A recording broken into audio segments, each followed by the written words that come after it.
This is the longest, pretty meaty video, but should be fairly easy to understand. If we're talking about evidence-based medicine, now a lot of people are talking about evidence-based teaching. Great quote from Jeff Petty, definitive really, teaching, embarking on a revolution, abandoning custom, practice, fashion, to become evidence-based. And there's a lot of research that's been emerging over the last decade that we know an hell of a lot about learning and how this can enhance teaching. So do reflect, analyze, evaluate that quote there by Darling, Hammond and Bransford.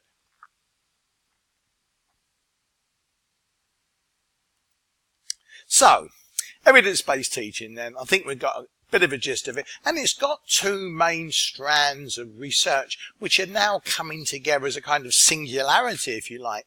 And one strand is our increasing knowledge about human learning and the fact that we can talk about something that's called cognitive scientific principles, which we'll see on the next slide. But these are ways in which the mind works, the brain works, to enable us to learn more effectively, and if these principles are violated, to actually impede our learning.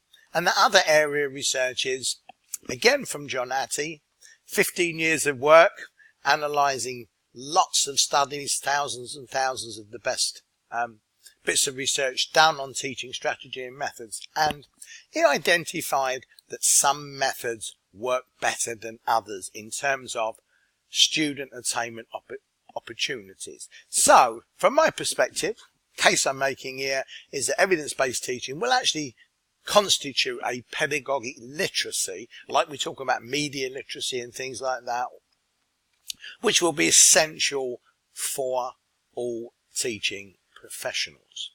So let's take the first strand. What do we know about learning that's important? Well, we certainly know more about how the brain works in the last 20 years than the rest of human history. And from such knowledge bases, we can derive cognitive scientific principles. These are universal ways. It's not about styles or preferences. These are the ways in which human beings in any culture will apply, in that our brains are essentially the same, in that they will process and use information in certain ways to learn effectively. Lovely quote from Willingham. I think it's definitive of the whole area. Read it yourself, but the big point is, cognitive scientific principles don't prescribe how we teach, but they help you, us as teachers, predict how much our students are likely to learn. And if we use it, they will flourish. In other words, they're going to learn better. Now, bit of cognitive overload here. Don't expect you to take this in. But these are 10 cognitive scientific principles that I call, in my book on creative teaching, the core principles of learning. And we will look at these in some detail in the face-to-face situation. But look through them and you'll probably find that they all pretty much make sense. The last two in green, very important, and they run across the whole experience of the teacher-learner relationship. So that's one area. How do people learn, and can we use this knowledge to teach better? The second strand, coming from John Hattie, there's a little summary there of what he did and what an effect size is. Don't get too hung up about the statistical basis. If you look at the bottom there, as a baseline, an effect size of one standard deviation, massive, typically associated with advancing a learner's achievement by year, rate of learning 50%, etc. And if you look at the barometer, you can see there that the orange bit, I think it's orange, this is where there is a typical effect size of 0.4 that we would expect to occur. Anything above that is value added. And we're going to see that it's not just value added for some methods, but when you combine these methods, it's even more value added. Anyway, firstly, is some examples of high effect sizes. have a look at that. You can download these slides and think about it in a bit more detail, but you can see there that there are some methods like effective feedback, metacognitive strategies, getting students thinking, using learning strategies, very effective. Relationship aspects with students, the kind of trust, the feeling of rapport, high expectations set by teachers, those kind of things make a difference. Challenging goals, just mentioned that.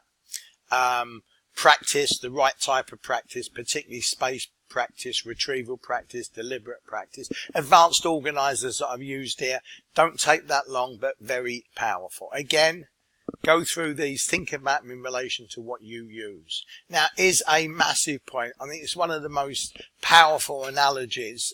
John Hattie uses it in his book, but John did actually say to me that Jeff Petty can best be credited with this in evidence-based teaching. And it's the idea that you can combine a number of eye-effect strategies into your overall instructional strategy. And if this can be done in a way that's very compatible with core principles of learning, you've got a massive impact potentially on student attainment and intrinsic motivation.